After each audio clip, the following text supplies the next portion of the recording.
I had some real bad seasonal depression this year, and I have come out of it on the other side, hopefully.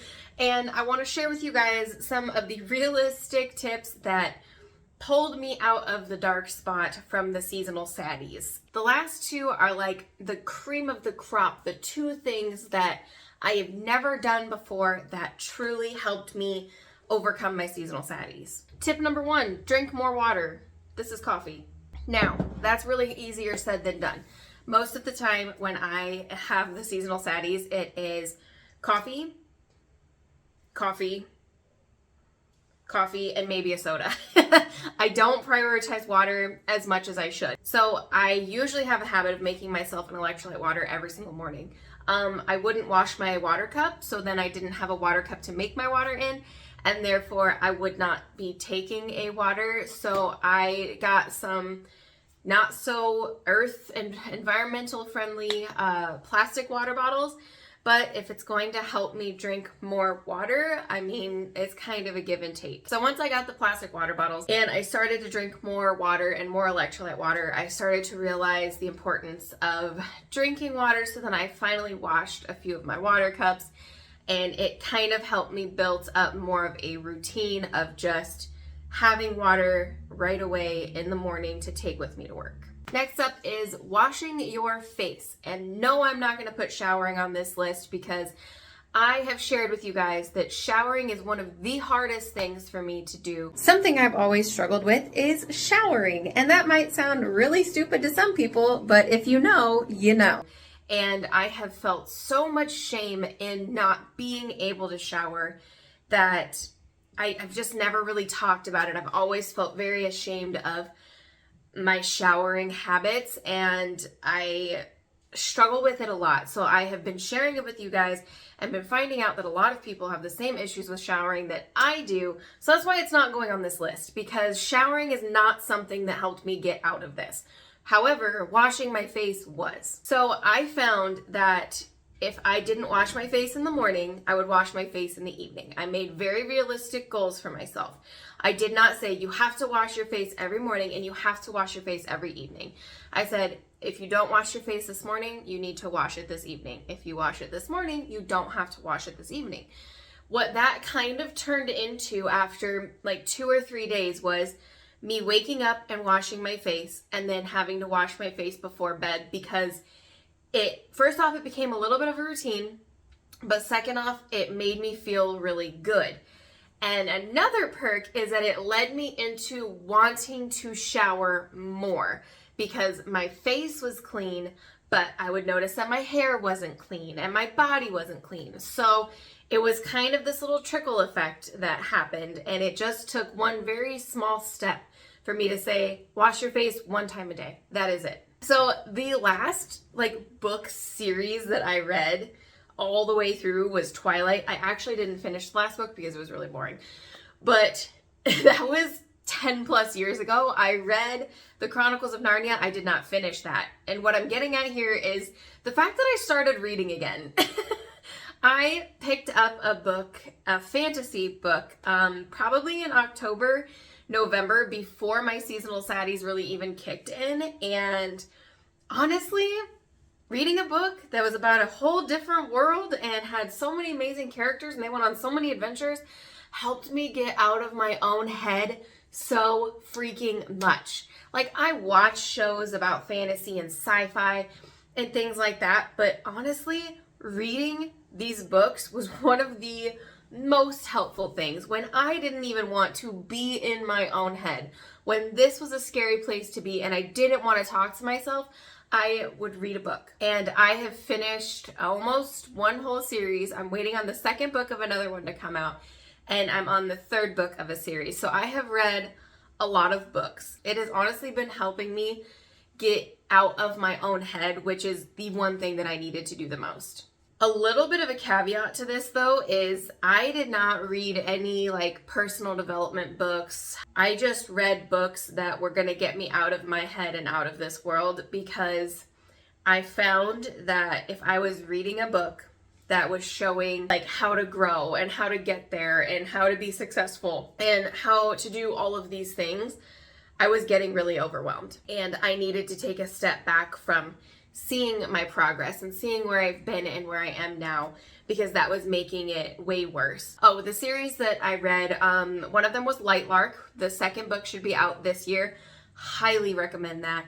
And then I am on the Throne of Glass series. I am on the third book, and I truly, truly enjoy both of those books. I mean, Light Lark was probably my favorite, but I really do like Throne of Glass as well. Another thing I kind of started to do after Christmas on my birthday, because my sister got me a journal, I started to journal just very nonchalantly. Again, I did not set any unrealistic goals for myself.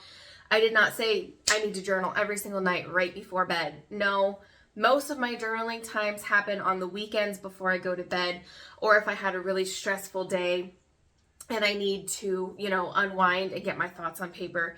But I have probably journaled maybe 6 times in 35 days that I've been doing it.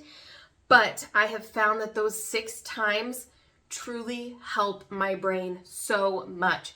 And I do have a little pro tip for journaling. I don't know if anybody else does this, but I started to do it.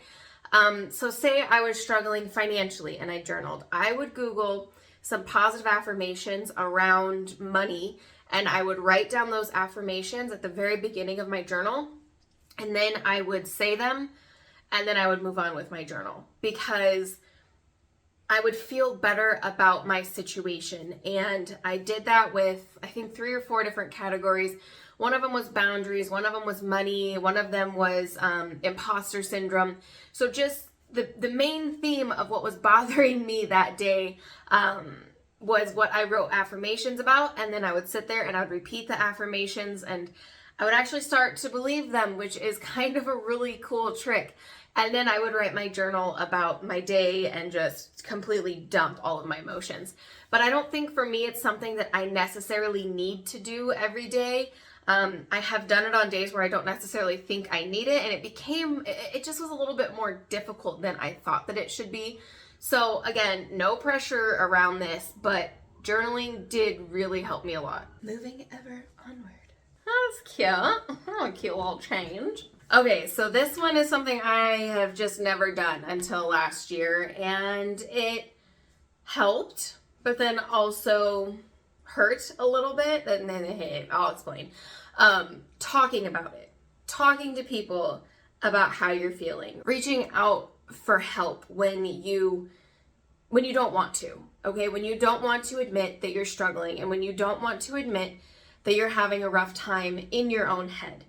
And I reached out to my therapist, and I reached out to my boyfriend in times where I didn't want to talk to anybody, and I just wanted to self-isolate, because that is one of the coping mechanisms I have. Is I go inside myself and I figure it out on my own, and it doesn't work. It does not work for me whatsoever. Sorry, there was a little fly thingy. I am very lucky because I have a boyfriend who understands mental health and who is 100% on board with helping me through my difficult times. And I also have an amazing therapist that I can reach out to when I am having difficult times as well. So I know that this isn't necessarily an option for everybody, but there are ways to reach out to people when you are struggling. Even if you don't have anybody in your life that you are comfortable talking to, there are hotlines and there are apps that you can use.